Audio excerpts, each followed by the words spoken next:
നിലമ്പൂർ ചൂണ്ടുപലക എന്നതിനേക്കാളും നിലമ്പൂരിൽ ഒരു high voltage പോരാട്ടമാണ് നടക്കാൻ പോകുന്നത്.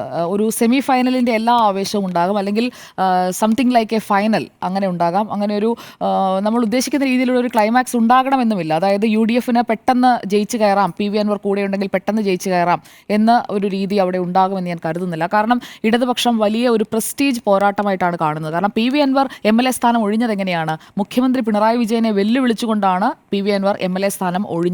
അതുകൊണ്ട് തന്നെ UDF-നെ തോൽപ്പിക്കുക എന്നതിനപ്പുറം PV അൻവറിനെ തോൽപ്പിക്കുക എന്നതാണ് മുഖ്യമന്ത്രിയുടെയും CPM-ന്റെയും LDF-ന്റെയും പ്രധാനപ്പെട്ട ലക്ഷ്യം. അത് മുസ്ലിം ലീഗ് തിരിച്ചറിയുന്നുണ്ട്. കാരണം PV അൻവറിനെതിരായ ഒരു പോരാട്ടം എന്ന് പറയുമ്പോൾ ഏത് വിധേനയും അവിടെ ജയിക്കാൻ ഇടതുപക്ഷം ശ്രമിക്കും. കാരണം ആ സീറ്റ് നിലനിർത്തുക എന്ന് പറയുന്നത് അവർക്ക് അഭിമാന പ്രശ്നമാണ്.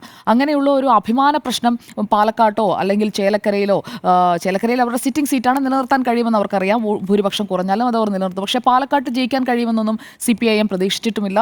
അങ്ങനെ വിജയപ്രതീക്ഷ എല്ലാ മുന്നണികളും പങ്കുവയ്ക്കുന്നത് പോലെ CPIM പറഞ്ഞു എന്ന് മാത്രമേ ഉള്ളൂ.